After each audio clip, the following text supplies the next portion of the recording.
Situé dans le massif pyrénéen entre Tarbes et Luchon, se niche un petit village nommé Sarancolin. À 30 km de l'Espagne et à vol d'oiseau de Saint-Lary, la grande station de ski, un village tout à fait classique dans les montagnes, avec sa vie pastorale, son boulanger, son café, ses petits commerces qui tendent à disparaître comme partout en France.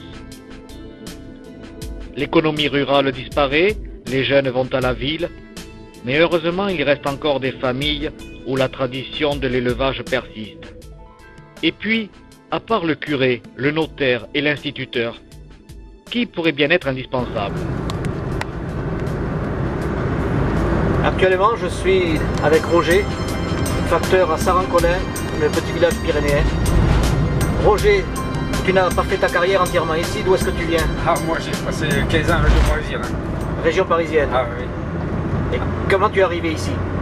Oh, par un concours de circonstances. J'ai été muté, enfin, j'avais passé un concours de receveur rural en 85 à Paris. J'ai été nommé en 89 dans un petit coin pas loin de par ici. Et moi, je suis resté que 2 ans parce que bon, il n'y avait pas d'avenir en tant que receveur rural. Et puis bon, et j'ai fini par atterrir là. On m'avait donné le choix, on m'avait dit ou sur Tarbes ou sur la région d'Arroux. On m'a dit à moi que la montagne ça vous gagne, est-ce que c'est vrai? Ah oui, tout à fait, ça c'est vrai ça. Ça c'est bien vrai, donc tu vas terminer ta carrière ici, accroché oui, dans tes montagnes pyrénéennes? Ah, il y a de grandes chances, de grandes chances, parce que les promotions, bon, je les ai refusées et pas de problème. Notre ami le facteur, ce personnage caricatural que l'on voudrait aussi balayer pour laisser place à des batteries de boîtes aux lettres sur le bord des routes.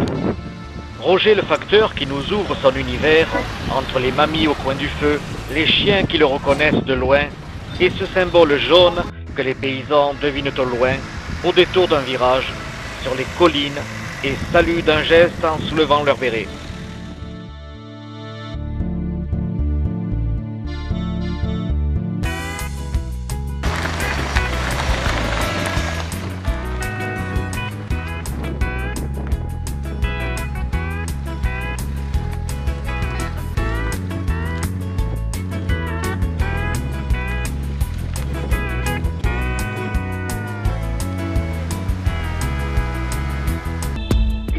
Autrefois surnommé petit travail tranquille a bien changé.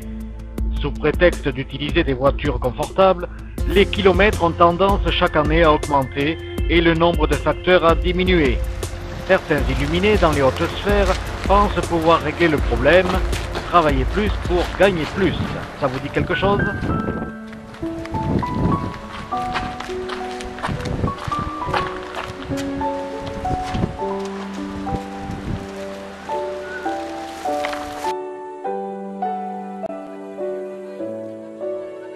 Que dans le milieu rural, les clients sont gentils et très abordables.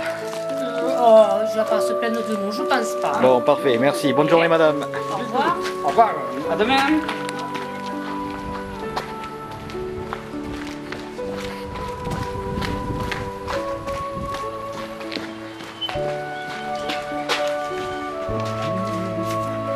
Tu t'entends bien en général avec toute ta clientèle? Ah oui, j'ai des clients formidables. Comme toi en fait, quoi. Ah, comme moi, faut quand même pas. Mais bon, si. Il y a vraiment une très bonne entente.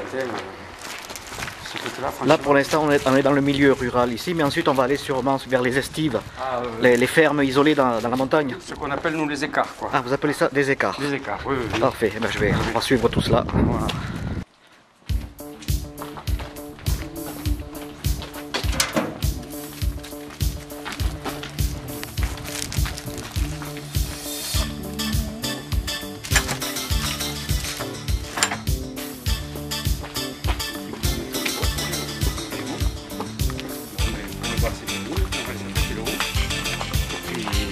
Par un guitare. Une bonne journée de fête. Pas tout à fait. Il te faut combien de temps là pour faire la tournée en moyenne? En moyenne, sans compter les écarts, 3 heures à peu près. 3 heures de tournée. 3 bonnes heures sans opération. 80% en voiture. Uniquement, oui. Oh, et oui, ensuite un peu piéton comme ça. Oui, enfin, bon, moi je trouve que je vais aussi vite à pied que de prendre la voiture. Il faut descendre, tout ça. Pour moi, je préfère. Hein. Surtout bon, quand il fait un temps comme ça. Bon, partant de pluie ou de neige, c'est vrai qu'on essaye d'aller au maximum chez le client avec la voiture. Mais après, bon. Roger aurait dû s'appeler Modeste.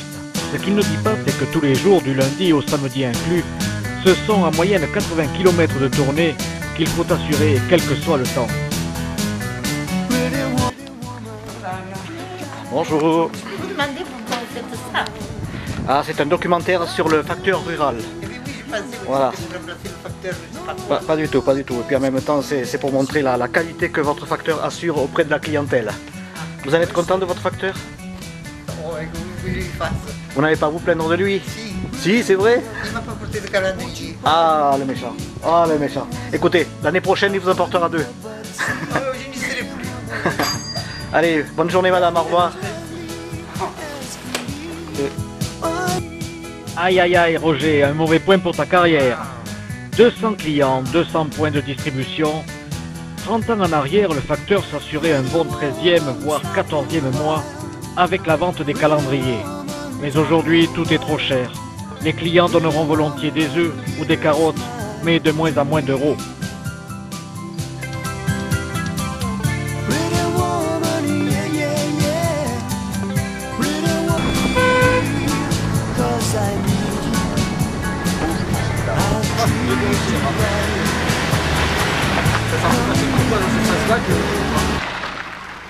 Bien que la boîte aux lettres se situe avant la ferme, le facteur s'assure que les clients n'ont besoin de rien, surtout pour les grands-mères qui ne voient que lui la plupart du temps.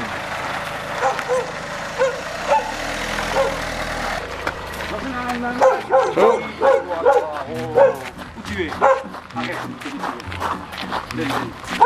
Mais oui, arrête. Allez. Elle est à toi, cette chanson, à l'Auvergnat qui sans façon m'a donné 4 coups de bois quand dans ma vie il faisait froid. Oui, pardon, oui, bien sûr. Toi qui m'as Il y a du courrier dedans, hein. excusez-moi. Non, il n'y a pas de mal, au contraire. Bonne journée, au revoir. Au revoir, madame. Tous dans mon âme si tous mes chiens retournaient étaient comme ça. à la manière d'un feu de joie. On va poser pour la postérité. Toi l'Auvergnat quand Demande pas de tu mon auteur. mourras, Non. quand le croque-mort t'emportera, il te conduise à travers ciel et terre éternelle. Elle est à toi cette chanson, toi l'auteur.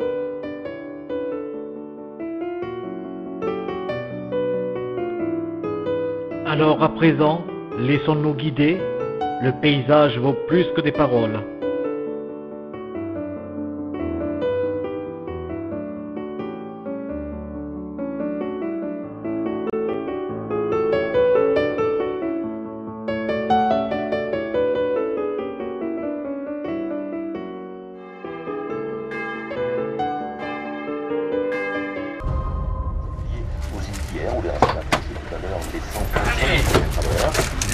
Continue.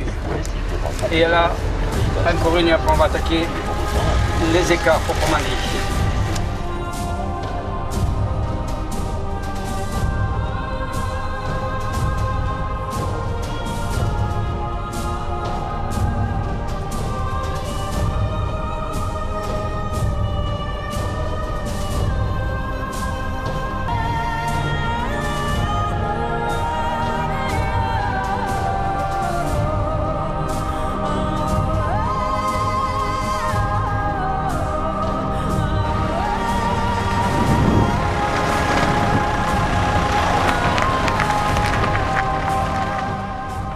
Avant que la nuit ne vienne à tomber, le temps de profiter d'une promenade avec Agnès, sa femme et ses enfants, Adrien, Hélène et Olivier.